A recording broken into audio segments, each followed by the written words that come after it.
ابتدا ہے خالق کائنات کے بابرکت نام سے، جو غفور و رحیم اور خالق کائنات ہے۔ تمام دوستوں کو محبتوں بھرا السلام علیکم۔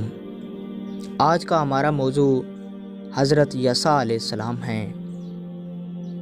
اللہ تعالیٰ نے سورۃ انعام میں دیگر انبیاء کے ساتھ آپ علیہ السلام کا بھی ذکر فرمایا ہے۔ ارشاد باری تعالیٰ ہے، اور ہم نے اسماعیل، یسوع، یونس اور لوط علیہ السلام کو ہدایت دی، اور ہم نے سب کو جہان والوں پر فضیلت دی۔ اسی طرح ایک اور ارشاد باری تعالیٰ ہے، اے نبی، اسماعیل، یسوع اور ذوالکفل کو یاد کیجیے، اور یہ تمام بہترین لوگ تھے۔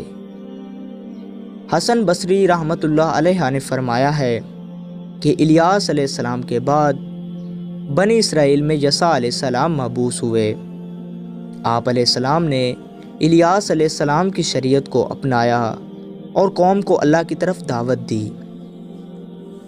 پھر جب یسوع علیہ السلام بھی فوت ہو گئے تو بنی اسرائیل میں بہت سے بددعات نے جنم لے لیا، باکثرت اللہ کی نافرمانیاں ہونے لگیں، ظالم و جابر لوگ حکمران بن گئے، باغی و سرکش افراد بڑھ گئے، انہوں نے بہت سے انبیاء کو قتل کر دیا۔ ان میں ایک بہت سرکش بادشاہ آیا۔ بیان کیا جاتا ہے کہ اللہ کے نبی ذوالکفل نے اسی کے متعلق ذمہ اٹھایا تھا کہ اگر وہ توبہ کر لے اور اللہ تعالیٰ کی نافرمانیوں سے باز آ جائے تو یقیناً جنت میں داخل ہوگا، اور پھر اسی نسبت سے انہیں ذوالکفل یعنی ذمہ داری اٹھانے والے کا نام دیا گیا۔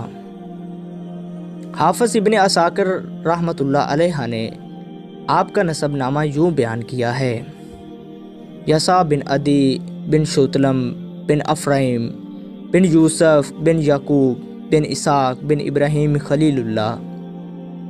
کچھ اہل علم نے آپ علیہ السلام کو الیاس کے چاچا قرار دیا ہے۔ کچھ کا کہنا ہے کہ جب الیاس علیہ السلام بالبک کے بادشاہ کے شر سے بچنے کے لیے کوہ کاسیون کی غار میں چھپ گئے تو ان کے ساتھ آپ بھی تھے۔ پھر جب الیاس علیہ السلام اس بادشاہ کی وفات کے بعد غار سے باہر نکلے تو آپ علیہ السلام بھی ان کے ساتھ ہی باہر آ گئے۔ پھر جب الیاس علیہ السلام کو آسمان پر اٹھا لیا گیا تو آپ ان کے نائب کی حیثیت سے قوم کی رہنمائی کا ذریعہ بنے۔ امام ابن جریر رحمۃ اللہ علیہ اور دیگر مورخین نے ذکر کیا ہے کہ یسوع علیہ السلام کے بعد بنی اسرائیل کی حالت بہت زیادہ خراب ہو گئی۔ وہ اللہ کی نافرمانیوں میں حد سے زیادہ بڑھ گئے تھے، حتیٰ کہ انہوں نے انبیاء کو شہید کرنے سے بھی گریز نہ کیا۔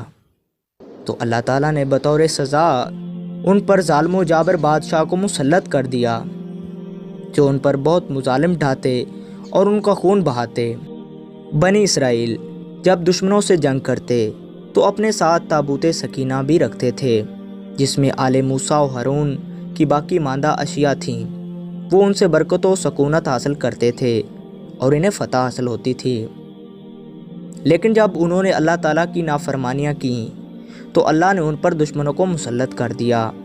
پھر جب غزہ اور اسقلان کے لوگوں سے ان کی جنگ ہوئی تو انہیں شکست سے دوچار ہونا پڑا اور ان کا تابوت بھی چھین لیا گیا۔ جب بنی اسرائیل کو اس کی اطلاع ملی تو ان کا بادشاہ شدید غم میں مبتلا ہو گیا، حتیٰ کہ اس کی موت واقع ہو گئی۔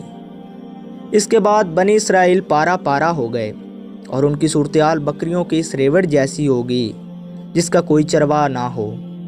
تب اللہ تعالیٰ نے ان میں ایک اپنا نبی مبعوث فرمایا جس کا نام شمول تھا۔ بنی اسرائیل نے ان سے ایک بادشاہ مقرر کرنے کا مطالبہ کیا تاکہ وہ اپنے اوپر ڈھائے جانے والے ملازم کا بدلہ لے سکے۔